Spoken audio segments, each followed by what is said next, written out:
नमस्कार, भारत एक्सप्रेस देख रहे हैं आप। आपके साथ मैं हूं उज्जवल मिश्रा। काउंटिंग से पहले आज यानी 1 जून को एग्जिट पोल भारत एक्सप्रेस और रोड मैप टू विन का सबसे विश्वसनीय, और यह हम इसलिए कह रहे हैं क्योंकि टेलीविजन इतिहास में पहली बार इतने बड़े सैंपल साइज का एग्जिट पोल आज तक नहीं आया।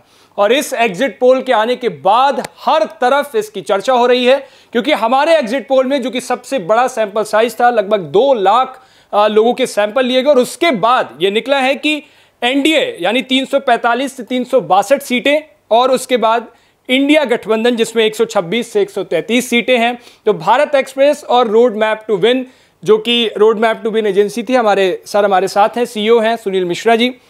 कैसे सर ये पूरा एग्जिट पोल निकल के आया और इसका पूरी टेलीविजन इंडस्ट्री में शोर मचा दिया इस एग्जिट पोल ने, क्योंकि अब तक इतने बड़े सैंपल साइज का एग्जिट पोल कभी नहीं आया।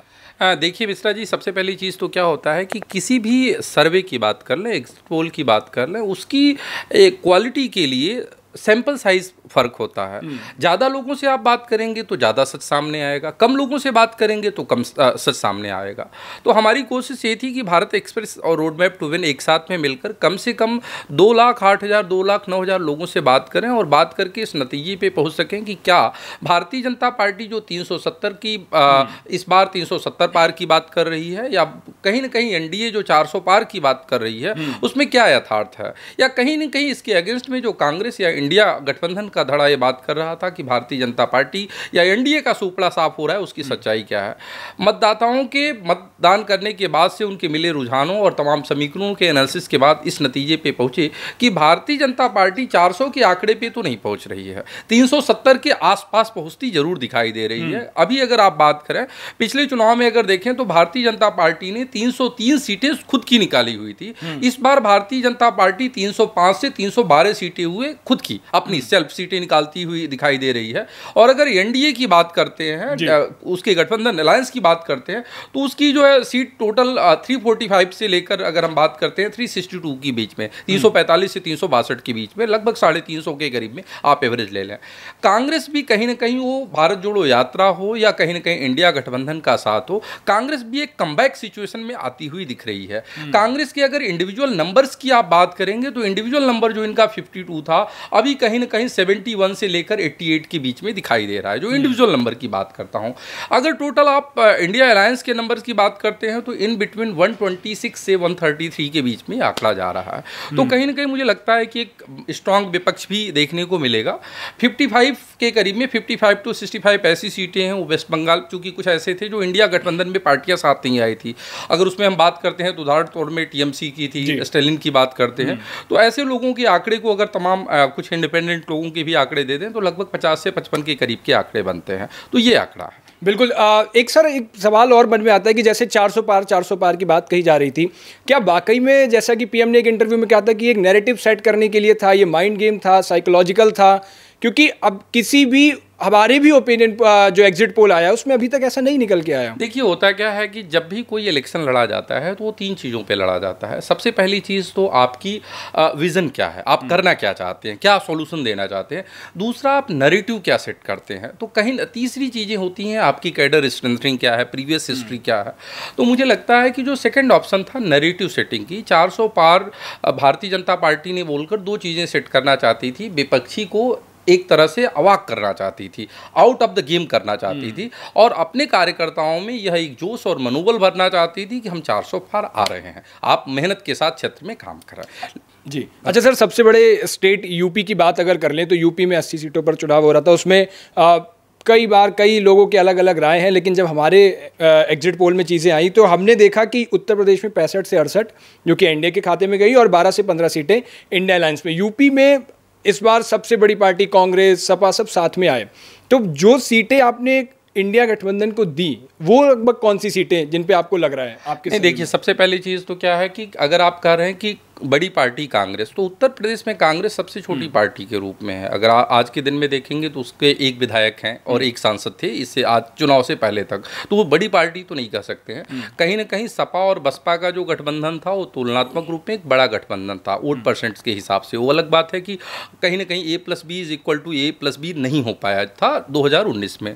लेकिन इस बार अगर बात करें तो कहीं ना कहीं सापेक्षिक रूप से सपा को थोड़ी मदद कांग्रेस से और कांग्रेस को ज़्यादा मदद सपा से मिलती हुई दिख रही है। उसी आंकड़े के आधार पे 10 से 12 सीटें ही जीत रहे हैं, क्योंकि पिछली बार अगर देखेंगे तो कहीं ना कहीं जो गठबंधन सपा और बसपा का बना था उसमें सपा के हिस्से में तो सिर्फ 5 सीटें आई थी, बसपा 10 सीटें लेकर चली गई थी। लेकिन इस बार हमें लगता है कि हो सकता है कांग्रेस को 1 या 2 सीटें मिले और लगभग 10 सीटें समाजवादी पार्टी जीते। बसपा का क्या रोल रहने वाला है? बसपा का देखिए, बसपा का क्या है कि पिछले अगर चुनाव में देखेंगे तो बसपा 19% के करीब में वोट शेयर ली थी। लोकसभा चुनाव की बात कर रहा हूँ।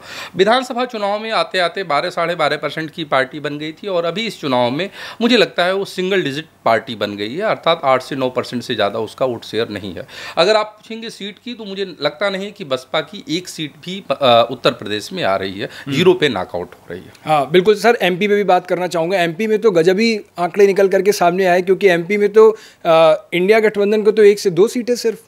देखिए क्या है, एमपी में अगर आपने विधानसभा चुनाव देखा होगा, विधानसभा चुनाव के बाद से क्या हुआ, एक बड़ा धड़ा सिर्फ और सिर्फ ऐसा जो कमलनाथ के साथ में खड़ा था कांग्रेस का, वो कहीं ना कहीं जाके भारतीय जनता पार्टी के साथ में हो गया है।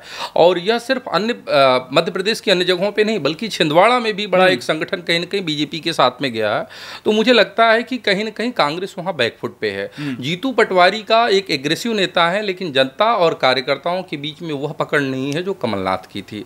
तो कहीं ना कहीं मुझे लगता है कांग्रेस को अभी लंबा समय लगेगा। भारतीय जनता पार्टी का संगठन मजबूत है, मोदी का चेहरा है और कहीं ना कहीं इन दोनों के आधार पे मिलाकर बीजेपी वहां पे लीड कर। और एक मैं जरूर बात करना चाहूंगा पश्चिम बंगाल की, क्योंकि उसके बिना बात करना शायद इस पूरे लोकसभा चुनाव में, क्योंकि हर चरण में देखा पश्चिम बंगाल में बम्पर वोटिंग हुई और आज जब एग्जिट पोल के नतीजे आए तो देखा कि 20 से 21 सीटें जो कि एनडीए के खाते में गई और 19 से 20 सीटें लगभग इक्वल।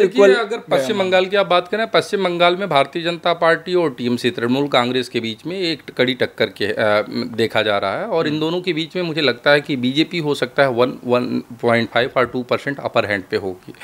कांग्रेस की बात करें, कांग्रेस की जिस तरह से CPI-M के साथ में गठबंधन हुआ है कोई बहुत ज़्यादा इफेक्टिव नहीं दिख रहा है, लेकिन फिर भी 2 से 3 सीटों पर वो अच्छी फाइट करते हुए दिख रहे हैं। भारतीय जनता पार्टी ने पिछले 2 सालों में कहीं ना कहीं अगर सबसे ज़्यादा मेहनत किया है तो वेस्ट बंगाल में किया है और वेस्ट बंगाल में मेहनत का नतीजा दिख रहा है कि आज वह टीएमसी के इक्विवेलेंट या उससे आगे बढ़ते हुए दिखाई दे रहे हैं। संदेश खाली से लेकर और तमाम ऐसे मुद्दे थे जो बहुत बड़े मुद्दे हुए, लेकिन जनता के बीच में अगर उनको देखेंगे तो उसका कोई बहुत ज़्यादा इम्पैक्ट देखने को नहीं मिला। बीजेपी के इस बढ़ते नंबर के लिए कहीं ना कहीं इनका ground work, team work, booth strengthening, ये सब चीज़ें और कहीं ना कहीं लोगों से डायरेक्ट जो कनेक्ट है उसके आधार पे बढ़ता है। 2 चीज़ों से इंसाफ और करना होगा सर, साउथ से और नॉर्थ ईस्ट से। नॉर्थ ईस्ट की पहले बात करेंगे, वहाँ पे आपको पूरी रिसर्च और आपका जो भी डेटा आया है उस पर आप क्या कहेंगे, और फिर साउथ की बात। देखिए, अगर नॉर्थ ईस्ट में अगर आप बात करें, मैं मणिपुर का एग्जाम्पल अगर आपको जोड़ लूँ तो मणिपुर में कहीं ना कहीं मुझे लगता है भारतीय जनता पार्टी को इस बार नुकसान होगा और मैंने अपने एग्जिट पोल में भी देखा है कि इस चीज़ें हो रही है। दूसरी चीज़, अगर साउथ में बात करें तो साउथ में कर्नाटका में भारतीय जनता पार्टी को 2-4 सीटों का नुकसान तुलनात्मक रूप में पिछले चुनाव से हो सकता है, लेकिन अन्य प्रदेशों में कोई बहुत बड़ा नुकसान नहीं हो रहा है। इसके पीछे कारण ये है कि पिछली बार भी भारतीय जनता पार्टी कोई बहुत स्ट्रांग पोजीशन में साउथ में नहीं थी। तमिलनाडु जैसे स्टेट में, जहाँ पे केरल जैसे स्टेट या तमिलनाडु जैसे स्टेट में जहाँ भारतीय जनता पार्टी के खाते नहीं खुले थे, लेकिन इस बार 2 से 3 सीटें वहाँ पे भी उम्मीद है कि भारतीय जनता पार्टी अपने गठबंधन के साथ ला सकती है। तो मुझे लगता है कि साउथ में अगर तुलना करेंगे तो 2019 की तुलना में कोई बहुत ज़्यादा बड़ा नुकसान मोदी या भारतीय जनता पार्टी को होता हुआ दिखाई नहीं दे रहा। बिल्कुल। और सर एक गुजरात की बात और कर लेते, क्योंकि क्षत्रिय आंदोलन और तमाम चीज़ें चली, लेकिन जब एग्जिट पोल आया तो उसमें 26 की 26 सीटें, एक तो खैर पहले ही जीत चुकी निर्विरोध, लेकिन 25 सीटें सारी एनडीए के खाते में और बीजेपी के खाते में। देखिए क्या है, गुजरात की अगर आप बात करते हैं, गुजरात में विधानसभा चुनाव में आम आदमी पार्टी ने कांग्रेस के जड़ों में छाछ डाल दिया था। तो कांग्रेस के जड़ों में छाछ डालने के बाद फिर उनके साथ जाकर हाथ मिला लिए, तो कहीं ना कहीं कांग्रेस की स्थिति तुलनात्मक रूप में कमजोर हो गई, संगठन कमजोर हो गया, लोगों के बीच में उनकी कनेक्ट कमजोर हो गया।